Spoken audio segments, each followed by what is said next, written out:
Voici le corrigé de l'exercice numéro 34, page 257. Émission de rayons X par collision avec des électrons. Les rayons X, découverts en 1895 par le physicien allemand Wilhelm Conrad Röntgen, sont des ondes électromagnétiques utilisées principalement en imagerie médicale, radiologie et en cristallographie, étude des substances cristallines. Les rayons X sont produits dans des dispositifs appelés tubes de Coolidge, dont le premier exemplaire est fabriqué en 1913. Dans ce dispositif, les électrons sont émis par un filament chauffé par effet Joule. Ils sont ensuite accélérés sous l'effet d'un champ électrique uniforme E et dirigés vers une cible de molybdène, métal de symbole MO. Ce champ est obtenu grâce à une tension électrique, UOA, d'environ moins 50 kV. Donc ça fait moins 50 000 volts. On a un champ électrique avec une tension assez importante. Donc imposée entre le filament chauffé et la cible. Lorsque les électrons atteignent la cible du molybdène, ils interagissent avec le métal pour produire des rayons X. Le tube de Coolidge est complètement vidé d'air, donc il n'y a pas d'interaction avec l'air. On se propose d'évaluer la valeur de la vitesse atteinte par les électrons lorsqu'ils arrivent sur la cible en molybdène. On suppose pour cela qu'un électron est émis en O avec une vitesse de valeur nulle, at égale 0. Il arrive en A avec une vitesse de valeur VA. Donner l'expression vectorielle de la force électrique F subie par cet électron. Donc ici, je vous rappelle que la force subie par une particule chargée dans un champ électrique, c'est F égale à Q fois E, où E est le champ électrique, la valeur de quoi? C'est le vecteur champ électrique, et Q, c'est la charge portée par la particule chargée. Et F, donc, c'est la force qui va s'appliquer sur cette charge électrique. Donc, on va pouvoir dire que la force électrique subie par un électron, c'est égal à F égale à moins E fois grand E. Donc, grand E représentera ici le champ électrique, et petit e, moins E, c'est la charge électrique. On me dit que la charge élémentaire, qui est la plus petite charge portée par une particule vaut 1,6 fois 10 puissance moins 19 coulombs. On sait qu'un électron est négatif, donc il portera une charge de moins E, c'est-à-dire moins 1,6 fois 10 puissance moins 19 coulombs. D'où le Q qui est remplacé, la charge qui est remplacée par moins E ici. Question B. Comparer la direction et le sens de la force électrique F à ceux du champ électrique E. Donc, on sait que F et E sont collinaires. Cette expression, on a deux vecteurs, une égalité avec deux vecteurs. Un vecteur est égal à un nombre fois l'autre vecteur. Ça veut dire que on a une relation de proportionnalité entre ces deux vecteurs. Ça veut dire qu'ils ont même direction, c'est-à-dire qu'ils sont collinaires, c'est-à-dire qu'ils sont sur des droites parallèles.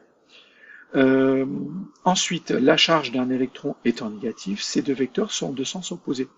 Vu que ici on a une charge négative, on a un moins, on va avoir le vecteur F et le vecteur E qui vont être dans des directions, qui vont avoir des sens opposés, ce qui est important pour nous.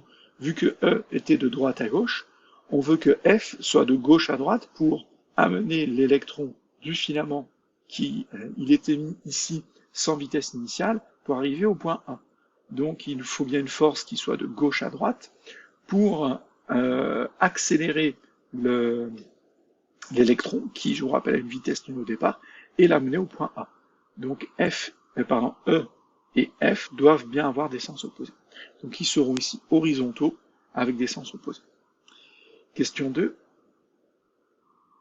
Montrer que dans le cas où la tension électrique UOA appliquée entre le filament et la cible vaut moins 50 kV, on peut négliger le poids de l'électron devant la force électrique qu'il subit. Donc là, pour négliger, il va falloir simplement calculer la force électrique, calculer le poids et faire une comparaison en faisant le plus grand divisé par le plus petit pour savoir combien de fois le plus grand est plus grand que le plus petit. Et généralement, on peut dire qu'à partir du moment où le plus grand est 100 fois plus grand que le plus petit, on va pouvoir négliger le plus petit. Voilà ce que l'on va faire. Donc, calculons le rapport F sur P, donc la force électrique exercée sur l'électron et sur le poids de l'électron. Donc F, ça va être égal à 1. Donc ici, je veux la norme, donc je vais simplement prendre la valeur absolue de moins E, c'est-à-dire E, fois grand E. Donc ça va être donc F, ça va être, oui, et grand E, ça va être, c'est la tension, c'est la valeur absolue de la tension divisée par la distance OA. Donc ça, c'est important à savoir. P est égal à M fois G, donc pas de souci.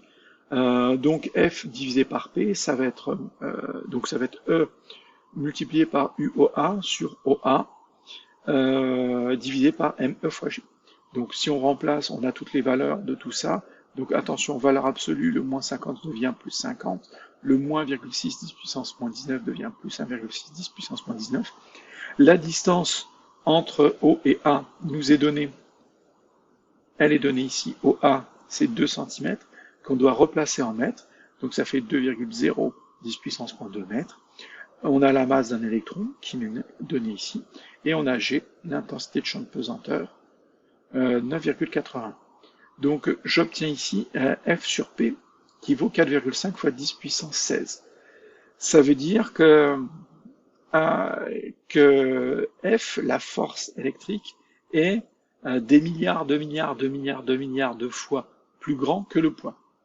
Donc il est évident ici qu'on peut dire que la valeur du poids est négligeable devant la force électrique. D'accord? Parce qu'elle est des milliards de fois plus faible que la force électrique. Ensuite, question 3. Montrer que l'expression de la valeur de la vitesse de l'électron lorsqu'il arrive au point A est VA est égal à cette expression. Donc on a une racine carrée, ça veut dire qu'on avait un VA au carré ici. Ça c'est un point de départ important. Ah oui, je vous l'avais pas redit, mais le champ électrique E, vous avez son expression qui est ici. La norme de E, c'est donc la tension divisée par la distance séparant les deux armatures chargées. Donc le filament était chargé, l'armature au point A était chargée, donc c'est la tension entre ces deux points divisée par la distance entre ces deux points. C'était redonné ici. Donc ici, il va falloir placer par l'énergie cinétique. Pourquoi l'énergie cinétique? Parce que finalement, l'énergie cinétique fait intervenir le 1,5 fois la masse fois la vitesse au carré. Si j'ai la vitesse au carré, quand je vais pouvoir calculer la vitesse, ça va se transformer en racine carrée. Il y a la masse de l'autre côté, il y a un 2, le demi se transforme en 2, donc finalement on va retomber sur nos pieds. Donc le système étudié est l'électron dans un référentiel supposé galiléen, il n'est soumis qu'à la force électrique, donc d'après le théorème de l'énergie cinétique, on nous dit que la variation d'énergie cinétique entre le point O et le point A, c'est-à-dire l'énergie cinétique au point A moins l'énergie cinétique au point O, sera égale au travail, en fait c'est à la somme des travaux de toutes les forces entre le point O et le point A. Mais ici on n'a qu'une seule force, la force électrique. Donc ça sera égal au travail de la force électrique entre le point O et le point A. Donc pourquoi il faut passer par là? Parce que finalement, on n'a aucun renseignement sur l'énergie cinétique. Donc on n'a pas de valeur d'énergie cinétique. Heureusement, on a des valeurs, on va pouvoir calculer le travail exercé, le travail fourni par la force électrique entre le point O et le point A, donc on aura la variation d'énergie cinétique, et de cette variation d'énergie cinétique, on va en déduire la vitesse. Donc, ce qui est bien, c'est que l'énergie cinétique, déjà, EC0 vaut 0, parce que la vitesse initiale vaut 0. Donc, hop, donc j'aurai l'énergie cinétique au point A est égale au travail de la force électrique. Donc je remplace l'énergie cinétique au point A par 1,5 fois la masse fois la vitesse au point A au carré, moins ça, mais ça je sais que ça va faire 0, je vous l'ai dit, c'est E, c'est 0, est égal à moins E fois UOA. Donc là, on nous le dit, le travail d'une force électrique entre le point A et B sera égal à la charge fois la tension. La charge de la particule fois la tension entre les deux points A et B. Donc je ne fais qu'appliquer ce que l'on me donne. Donc je remplace le travail de la force électrique entre le point O et A, c'est la charge de la particule, c'était un électron donc c'est moins E, multiplié par la tension entre le point O et A, donc la tension OA. Donc, mais on sait que V0 est nul, donc cette partie-là là, se supprime, on l'avait dit. Donc il me reste 1,5 fois la masse de l'électron fois V0 fois V0 au carré, fois VA au carré, pardon, est égal à moins E fois la tension UOA. Donc je vais isoler la vitesse. En passant le demi de l'autre côté, il va se transformer en 2. En plaçant la masse de l'autre côté, ça va être divisé par la masse. Donc il me reste moins 2 fois la charge élémentaire multipliée par la tension UOA, divisé par ME, et ça c'était VA au carré. Quand le carré passe de l'autre côté, il se transforme en racine carrée. Donc j'obtiens ici VA est égal à racine carrée de tout ça. Attention, ce qu'il y a sous une racine carrée doit être forcément positif, ça veut dire que UOA est négatif. C'est important parce que j'ai un moins ici, c'est moins 1,6 fois 10 puissance moins 19 fois 2 fois, et donc là il faudra bien moins 50 kilovolts, sinon on va avoir une erreur à la calculatrice. Donc voilà, on a aussi une racine, on aurait pu trouver la racine positive et la racine négative. Ici, une vitesse négative n'a pas d'intérêt, vu que la vitesse est VA sera de gauche à droite, et donc dans l'axe, par rapport dans le même sens que l'axe OX. Donc ma valeur positive m'intéresse, la négative ne m'intéresse pas. Si VA avait été dans l'autre sens par rapport à OX, alors j'aurais pris la valeur négative. Et enfin 4, calculer la valeur de la vitesse au point A. Donc je n'ai plus qu'à faire l'application numérique de ce qu'on m'a donné. Donc la vitesse au point A sera égale donc à cette expression en prenant bien moins 50 kV pour UOA, donc une valeur négative. Et il n'y a pas de conversion à faire. Donc on applique simplement et on trouve 1,3 fois 10 puissance 8 mètres par seconde. Donc là, on n'est pas loin des 3 fois 10 puissance 8 mètres par seconde de la vitesse de la lumière.